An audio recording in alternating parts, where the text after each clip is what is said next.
The roar shook the city before the first stone even fell. Windows rattled, banners whipped violently in the wind, and the marketplace emptied as the sound rolled across the dragon city. At the heart of it, Drakara, the Dragon Queen, towering and resplendent in scales that shimmered like molten bronze, stomped through the marble halls of her palace. Her armor, once a symbol of her invincibility, bore a subtle imperfection, a seam she didn't recall mending herself. "Who dared touch my armor?" she thundered, voice echoing like a rolling storm. Her golden eyes glowed with both fury and disbelief. Nobles cowered, clutching jeweled goblets and trembling scrolls, murmuring excuses that sounded hollow even to themselves. Meanwhile, miles away, in the shadow of the city's industrial district, a lone human worked in near silence. Sparks danced from Eli's tools as he adjusted tiny gears and reinforced seams with materials even dragons had never imagined. His workshop was small, cluttered, and filled with sketches of armor designs, mechanical diagrams, and half-finished contraptions. The hum of his forge was the only sound, punctuated by the occasional hiss of steam. Eli didn't fear dragons. Not really. He feared arrogance and ignorance, and dragons had plenty of both. But he also had skill, something that had kept him alive in a world where humans were considered pests at best. When he heard the distant roar that made the city tremble, a small smile tugged at the corner of his mouth. He knew that sound. That was no ordinary tantrum. It was the Dragon Queen herself, furious that someone had improved upon her armor. The doorway exploded inward with a deafening crack. Drakara filled the space, her massive frame forcing the walls to groan, scales catching the dim light like fire. She loomed over him, claws scraping the floor. "You," she spat, her voice low and dangerous. "You touched my armor. Explain yourself, human, before I—" He didn't flinch. He set down his wrench, wiped his soot-stained hands, and looked up at her with calm, steady eyes. "He repaired it," he said simply, his tone devoid of fear, "and reinforced the joint here. Added a lattice weave that will distribute impact more efficiently. It should take a blow that would normally crack your chest plate clean in half." Drakara's jaw tightened. "Do you think I cannot feel the difference?" "I feel it every time I work," Eli replied. "The armor moves better, the weight is balanced, and the protection is stronger. That's all, nothing more." For a moment, silence fell. The Dragon Queen, who had felled armies single-handedly, who had crushed rebellions with a flap of her wings, stared at a human who spoke like a peer rather than a subject. A flicker of something, respect, curiosity, passed in her eyes. But it vanished as quickly as it came, replaced by the simmering fire of her pride. "You dare improve upon my armor?" she hissed, smoke curling from her nostrils. Eli nodded calmly. "I dared, because no one else could do it." Drakara's roar returned, louder this time, shaking every rafter in the room. Yet beneath the fury, an ember of intrigue sparked. This human was not like the others, and perhaps, just perhaps, he might be exactly what she didn't know she needed. The journey from the outskirts of the city to the Dragon Queen's palace was nothing short of harrowing for a human. Streets that normally bustled with merchants and couriers were deserted, echoing only with the thundering of Drakara's wings overhead. Eli walked steadily, carrying only his tool satchel, while the city seemed to shrink beneath the shadow of the queen herself. When he arrived at the palace gates, dragon guards, each towering and bristling with spikes and claws, blocked his path. They hissed and shifted uneasily, unsure how to handle a human who had dared to defy their queen. One stepped forward, his scales glinting like obsidian. "You are the mechanic who touched the queen's armor?" "I am," Eli said simply, setting his satchel down. His calm confidence did more to unnerve them than any sword could. I repaired it, as instructed, by necessity. That's all. The guards exchanged skeptical glances, but before they could react further, a deafening roar filled the air, and Drakkara descended from the sky like a living tempest. She landed with enough force to crack the stone floor, sending dust and pebbles skittering across the grand courtyard. Every dragon in the palace shivered under her presence. "You have a bold step, human," she rumbled, voice carrying both wrath and fascination. "Do you understand the gravity of your actions? Do you know what it means to touch the armor of a dragon queen?" "I do," Eli said, meeting her golden eyes without flinching. "And I also know that the armor is only as strong as its weakest flaw. I fixed that flaw." Drakkara narrowed her eyes. "And yet you stand here without fear. Foolishness or brilliance?" Before she could answer, the court doors opened, revealing dragon nobles draped in scales of silver, sapphire, and emerald. Gasps rippled through the crowd. Some sneered at Eli, whispering insults about human weakness and insolence. Others leaned forward with curiosity, unable to resist the pull of someone who had dared to challenge centuries of tradition. Eli stepped into the hall, adjusting his tool belt. He said, "I am not here to challenge tradition. I am here to improve it, to make what you already have stronger, faster, and more reliable." The nobles murmured. One elder, scales streaked with white and gold, hissed, "Do you think a human can understand dragon warfare?" Eli replied, "I understand logic, patterns, and consequences. Armor is not about pride. It is about survival. If a flaw kills you, it does not matter how noble you are." Drakkara's eyes glimmered. She had never heard a human speak so boldly in a court of dragons. Her own blood boiled with anger at the audacity, yet a strange thrill ran through her. Perhaps this human could see things she could not, could think of possibilities dragons had never imagined. Finally, she spoke, her voice echoing across the marble hall. "Then show me, human.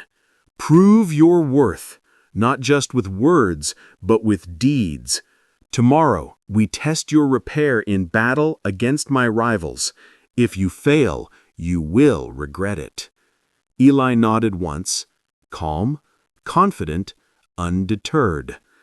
As Drakkara's wings beat the air, sending a small gale through the hall, even the most skeptical nobles had to admit this human was no ordinary creature. And for the first time, the Dragon Queen considered that perhaps humans were more than fragile pests. They could be formidable allies if one dared to see them that way. The challenge was set, the stakes were higher than ever, and tomorrow, fire would test human ingenuity against dragon might. Dawn broke over the jagged cliffs surrounding the Dragon Queen's city, casting sharp shadows across the training grounds. Eli stood amidst a gathering of dragons, his human frame dwarfed by towering warriors whose scales gleamed like molten metal. Yet he felt no fear, only focus. Today, theory would meet reality, and human ingenuity would face dragon strength. From the cliffs above, rival dragon clans surged forward like living storms. Their wings churned the air, kicking up dust and debris. Their roar was deafening, a sound meant to terrify. But Eli had already accounted for that. Mechanical traps, reinforced armor, and cleverly placed spring-loaded barricades awaited them, each designed to exploit even the smallest weakness. Drakkara swooped down beside him, scales brushing the clouds. "Do not falter, human. My enemies will show no mercy." Eli adjusted the final mechanism on a lattice trap. "I don't plan to. Mercy is irrelevant. Precision and timing matter." The first wave of rival dragons collided with the defenses. Chains of reinforced steel snapped into position, tripping massive claws and wings. Spring-loaded spears launched with uncanny accuracy, forcing attackers to divert their momentum. Drakara's armor, repaired and upgraded by Elia's careful hands, flexed with newfound grace. She moved like fire made flesh, every strike calculated and unstoppable. Even the veteran dragons of her own court gasped. No human had ever dared to touch war strategies, let alone armor, and now one man was turning the tide of battle. Eli darted between mechanisms, tightening gears, redirecting projectiles, and shouting precise instructions to the dragons in the heat of combat. His human agility and quick thinking allowed him to act faster than even the most battle-hardened dragons. One trap misfired, and a rival dragon surged forward, only for Eli to flick a lever mid-step, redirecting a swinging net to entangle the attacker. Drakara's golden eyes found him mid-flight, claws extended. She let out a roar of approval, then dove into a cluster of enemies. She had never fought with such synchronicity with a human, and yet every movement felt seamless, almost instinctual. Eli anticipated where she would strike, sending reinforcements exactly where needed, turning what could have been chaos into a symphony of destruction. Hours passed like minutes. The rival dragons, confident in their strength, found themselves outmatched not just by brute force, but by clever strategy, mechanical innovation, and coordination no dragon had expected. One by one, the attackers fell back, their formations fractured, morale shattered. When the last rival dragon retreated over the horizon, Drakara landed heavily, sending a small tremor through the ground. She turned to Eli, her golden eyes blazing, not with fury, but with respect and something like wonder. You turned what should have been my defeat into victory," she said, voice low, almost reverent. "A human led dragons to triumph." Eli wiped sweat and soot from his brow. "I didn't lead, Your Majesty. I assisted. You did the fighting. I just made sure you could fight smarter." Drakara's wings flexed, and for the first time she bowed her head slightly to a human. "Then perhaps humans are not the weaklings I believed. Perhaps they are something else entirely." And in that moment, amidst the smoke, scorched earth, and shattered rocks, a bond was forged, not just between a queen and a human mechanic, but between an entire species and the clever ingenuity that could change the fate of dragons forever. The smoke of battle still clung to the cliffs when Drakara returned to her palace. Her wings, scorched in places, gleamed against the morning sun, and her armor, rebuilt and reinforced by Eli, reflected light like molten gold. For the first time in centuries, the Dragon Queen felt the thrill of victory intertwined with something new, respect for a human. Eli followed her through the grand halls, carrying his worn tool satchel. The once crowded court was now silent, the dragon nobles staring in awe and disbelief. Many had fled during the attack, while others watched, powerless, as a human had orchestrated a strategy that even the strongest dragons could not have conceived alone. Drakara's gaze swept the room.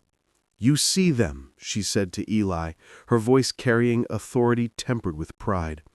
"Dragons believed humans were weak, worthless, insignificant, and yet here you are, standing among dragons, alive, victorious."